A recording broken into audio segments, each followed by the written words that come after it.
அனைவருக்கும் வணக்கம். நான் ஜெகநாதன் ktvschool யூடியூப் சேனல். நம்ம சேனலில் உயர்கல்வி அட்மிஷன் மற்றும் வேலைவாய்ப்பு தகவலாம் பார்த்துட்ருக்குறோம். அந்த வரிசையில் இந்த வீடியோவில் மிக முக்கியமான ஒரு தகவல் என்னென்னா, TNAU 2023-24 அகாடமிக் இயருக்கான கவுன்சிலிங் ப்ராசஸ் போயிட்டுருக்கு.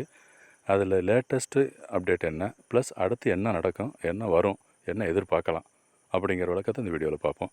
இதுவரை நம்ம சேனலை சப்ஸ்கிரைப் பண்ணலாம் பண்ணி வைங்க. இந்த மாதிரி தகவலெல்லாம் ஷேர் அண்ட் லைக் பண்ணுங்கள். மறக்காமல் அந்த all notification bill button on பண்ணி வைங்க. கவுன்சிலிங் ப்ராசஸ் நடந்துட்டு இருக்கனால இன்ஃபர்மேஷன் அடுத்தடுத்த வீடியோ வந்துக்கிட்டே இருக்கும் தொடர்ந்து.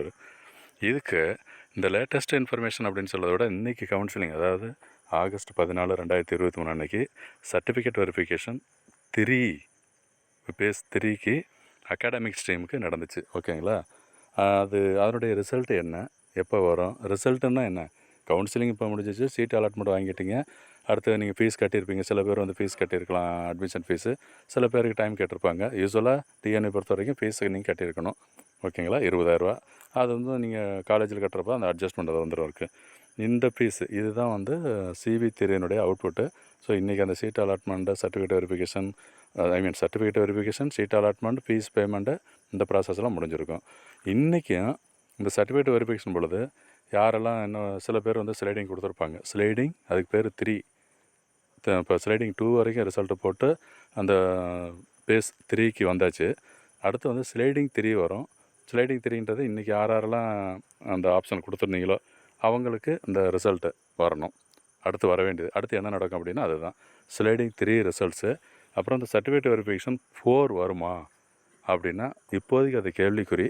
4 இருக்குமா, 4வது செஷன் பேஸு வருமானு சொல்லி நிறைய பேர் கேட்டிருக்காங்க. வருமா வராதா சார்னு சொல்லி. அது வேக்கன்சி இது வரைக்கும் நான் அவங்க அஃபிஷியலாக அப்டேட் பண்ணலை. அனௌன்ஸ் பண்ணியிருந்தால் கரெக்டாக இப்போ சொல்லலாம். ஸோ அப்படி வேக்கன்சி இருந்துச்சுன்னு சொன்னால் டைரெக்டாக ஸ்டூடெண்ட்ஸுக்கு அந்த வெயிட் லிஸ்டட் ஆர் எலிஜிபிலிட்டி கேண்டிடேட்ஸுக்கு டைரெக்ட் SMS அண்ட் இமெயிலெலாம் வரும். ஸோ அதெல்லாம் வந்து அவங்க தெரிஞ்சுக்க வேண்டியதான். ஸோ காமன் வெப்சைட்டில் போடுவாங்க அப்படின்னா வேக்கன்சியை பொறுத்து இப்போ அந்த சர்டிஃபிகேட் வெரிஃபிகேஷன் 3 எப்படி போடுறாங்களோ அதே மாதிரி காமனாக போடுறதுக்கும் வாய்ப்பு இருக்குது.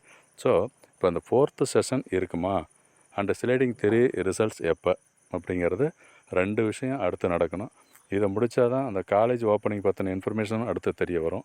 ஸோ காலேஜ் ஓப்பன் பண்ணிட்டாங்கன்னா காலேஜ் ஓப்பன் பண்ண ஒரு வாரத்தில் அந்த ஸ்பாட் அட்மிஷன் நடக்கும். ஃபர்தராக வேக்கன்சி இருந்தால், ஓகேங்களா, வேக்கன்சி இருந்தால் அதுவும் இந்த ஸ்பாட் அட்மிஷன் ப்ரைவேட் காலேஜில் இருக்கிற சீட்டுக்கு மட்டும்தான் ஃபில் பண்ணுவாங்க.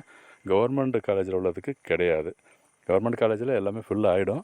அப்படியே இருந்தாலும் அந்த ஸ்பாட் அட்மிஷனில் அந்த காலேஜ் வராது, அந்த சீட்டு வராது. ஓகேங்களா? இது ஒரு முக்கியமான தகவல் அந்த வீடியோவில் ஷேர் பண்ணியிருக்கேன். 3 விஷயங்கள் அதான் பேசணும். 1 வந்துட்டு ஸ்லைடிங் 3 ரிசல்ட்ஸு, 2 வந்துட்டு சர்டிஃபிகேட் வெரிஃபிகேஷன் 4th ஸ்டேட்டஸ் எப்படி இருக்கும், அடுத்தது ஸ்பாட் அட்மிஷன் ஸ்டேட்டஸ் என்ன. தொடர்ந்து பாருங்கள். அடுத்தடுத்த வீடியோவில் அப்டேட்லாம் நிறைய தெரிஞ்சுக்கலாம். தேங்க்யூ.